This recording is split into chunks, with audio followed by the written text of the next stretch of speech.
How's it going, everyone? Taki here, back with another Mobile Monday. Thanks for tuning in to another episode. We have a ton of stuff to cover in this one, and we'll be kicking things off just shy of 1600 total level.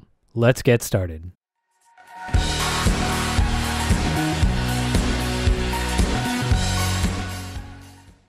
Welcome back, everyone.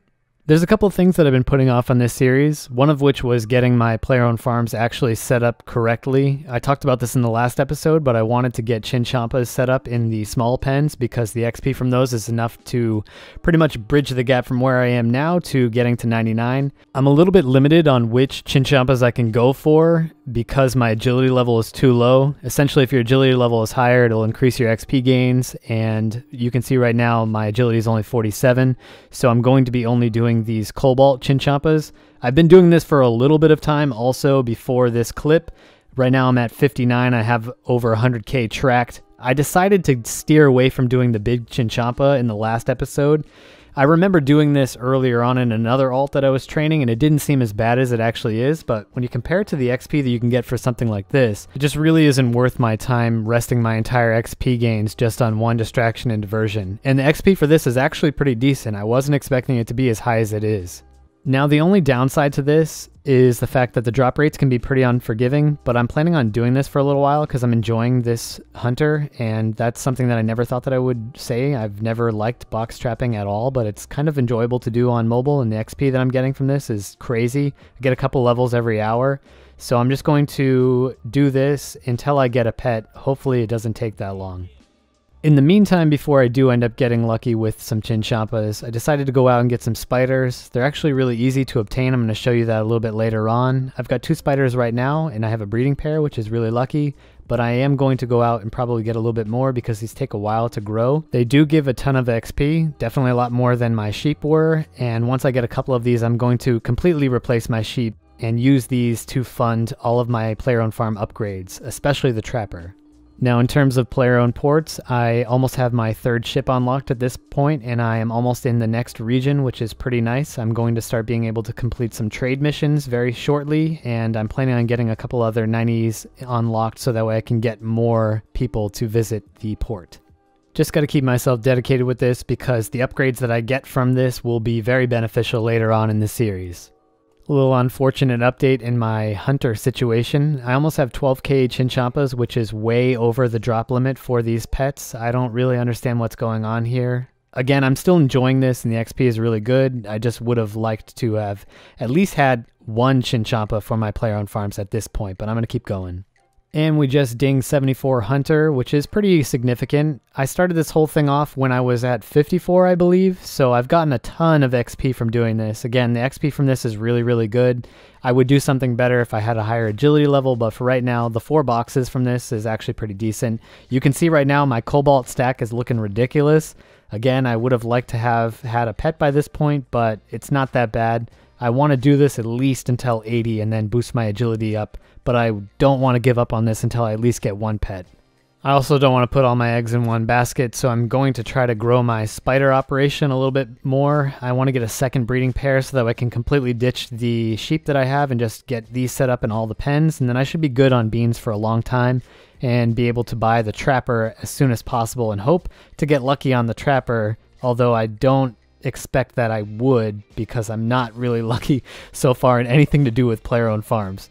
I am kind of kicking myself for not starting this sooner because I could have already had a massive pile of beans, but again, it's not that bad. I think I got a breeding pair here both times within 10 to 15 minutes. This is right in Lumberage, so you can just come down here. It's in the 1st room. Just set up your ability bar with some AoE abilities at the front and you should be good to go. Again, these give 20k XP when they're fully grown, and they give 200 beans when they are at adolescent stage, so this is a really good upgrade for the farm. I'm not really sure why I decided to go down this rabbit hole, but I wanted to train smithing for a little while, so I decided to start doing this in earnest. I haven't really done this at all in a long time, and I definitely haven't done this enough to make an opinion on the mining and smithing rework, so I'm going to get a really good overview of what it's like to train through these lower levels all the way to max from just working with this series. Right now I'm doing some rune bars. A nice little boost that I like to do when my smithing level is about to reach a new tier is to come over here and get a Doran Stout, so that way I can access the next tier and get an upgrade to my pickaxe. I know there's other boosts that I could use, this is just the one that I like to go for. The only downside to using a Doran Stout is the fact that you won't be able to get your XP after you start your project. It won't last long enough for you to get the full XP from the item, but that's not a problem for me. I'm hoping that the extra pickaxe will speed up that last level that I have before I can actually access that tier. I put the Ori pickaxe to good use, just got to 60 smithing. This is pretty nice because from this point on I have upgrades for all of my melee training, and it's really easy to get these armor sets. In all the time that I've spent mining, I haven't really noticed any change at all in my XP per hour from upgrading a pickaxe. I just do it anyways because it doesn't take too much time. I'm right now finishing off my Ori +3. Back to the farm. My farm is actually starting to produce a lot of really good XP drops at this point. I just ticked 70, which is a huge milestone. I'm in the process right now of smithing some Ori. I don't know that I'm going to stay with it because the XP is pretty bad. But if we go around and look at my farm, you can see that my farm is actually doing pretty well. I've got a couple of spiders in every pen. Right now, I'm again just trying to get the breeding pair going, getting a decent set of traits, and then trading out the babies when they get to adolescence and selling them right away to the salesman that comes to buy them for the 200 beans. Anyways, I've been doing a lot of tracking of XP and tracking a bunch of different factors like total XP for smithing when you take into account how long it takes to actually mine the ore. I did Ori for a little bit and then quickly gave up on that. The XP for that per hour is way under doing rune plates to burial, so I just ditched that completely. The rocks are not as easy to obtain as it is to get aluminite in a rune rock. So I just did that all the way, and I'm planning on doing that all the way to 70 and hopefully branching off from something else. The XP is not that bad. It is a lot better than Ori though. But we do have 69, which is time to make another pickaxe upgrade, so I can go try out the next tier, which is Neckrite.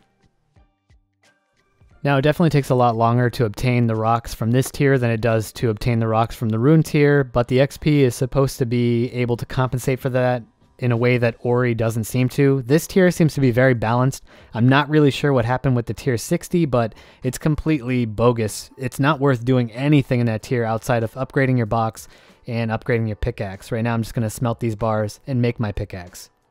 Now this part is a little stupid. I don't really recommend doing this because if I would have just gotten the God banner, I could have just gotten that +2 bonus that would have stayed, but I got a ton of Doran Stouts and I'm planning on just chugging the shit out of these so I can get all of the XP that I can from making this Neckrite pickaxe.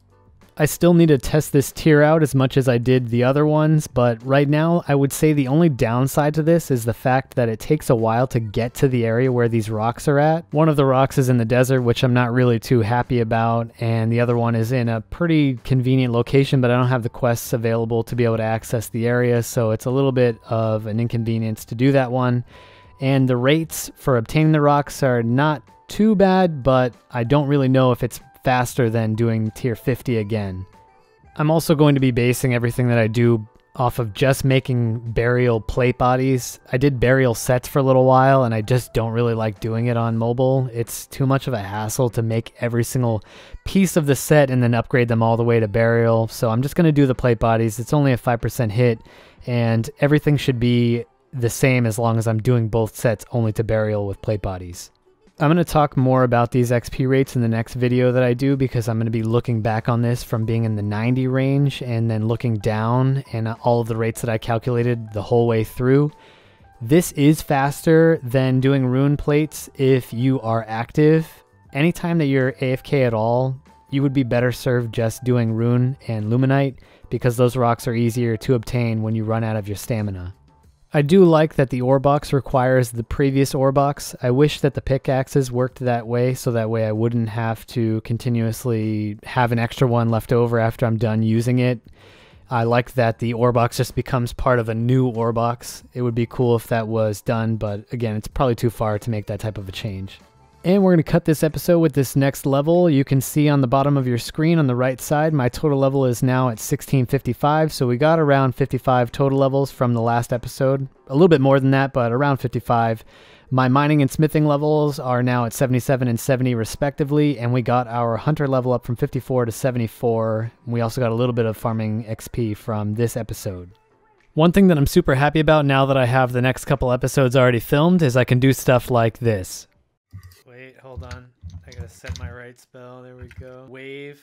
All right, you guys aren't ready for this deep. I don't have enough like screen realist. There's not enough bars. There's like not enough action bars on mobile at all. Oh fuck. Oh fuck. Oh! Oh! Save me! Save me! Stop going. That's the end of this one. If you liked the video, consider dropping a like below and subscribing to the channel if you aren't already. Feel free to take a look at one of the videos on screen now, and until next time, Taki out.